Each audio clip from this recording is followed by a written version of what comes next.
Hello વિદ્યાર્થી મિત્રો, બધા કેમ છો? આપણે ચેપ્ટર 2માં જે બી ટૉપિક હતા એ પૂરા કર્યા છે, પણ વિદ્યુત રસાયણ વિજ્ઞાન જે ચેપ્ટર 2 છે એની અંદર આપણે 2 ટૉપિક બાકી હતા. તે વિદ્યાર્થીઓ કહેતા હતા કે મને સમજણ પડતી નથી, તો હું તેના વિશે તમને આ વિડીયોની અંદર સમજાવું છું કે તમે ધ્યાનથી સમજી લેજો અને નોટબુકમાં લખી લેજો તો તમને ખ્યાલ આવી જશે. ચલો, એમાં છે મોલર વાહકતા. મોલર વાહકતા એક નાનો ટૉપિક છે કે મોલર વાહકતા એટલે કે જો એની અંદર એક જ દ્રાવકમાં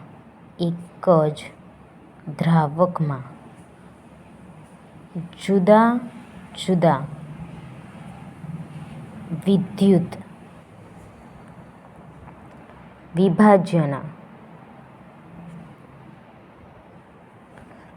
વિભાજ્યના દ્રાવણો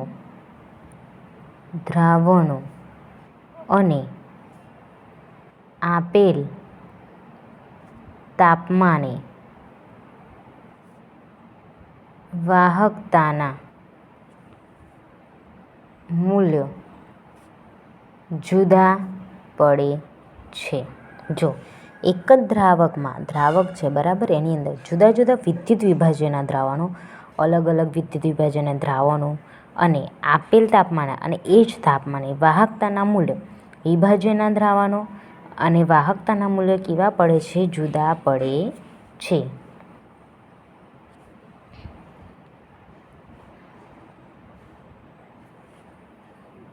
તેથી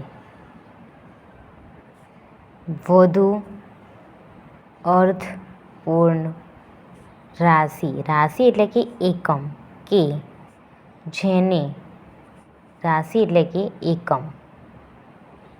કે જેને મોલર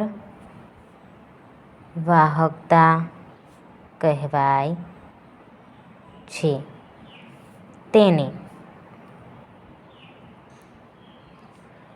વ્યાખ્યાયિત કરવી જરૂરી છે. મોલર વાહકતાને λm વડે દર્શાવાય છે. મોલર વાહકતાને λm વડે દર્શાવાય છે.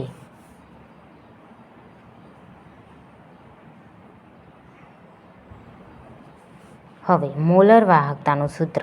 મોલર વાહકતા λm બરાબર K/C, જ્યાં K વાહકતા, C મોલારિટી. તેનો SI એકમ એટલે કે λmનો મોલર વાહકતાનો SI એકમ siemens metre square mole inverse છે. ઓકે, તો મોલર વાહકતામાં આપણો ટૉપિક આટલો જ છે. તો તમે એકવાર અહીંયા નોટ ડાઉન કરી દેજો.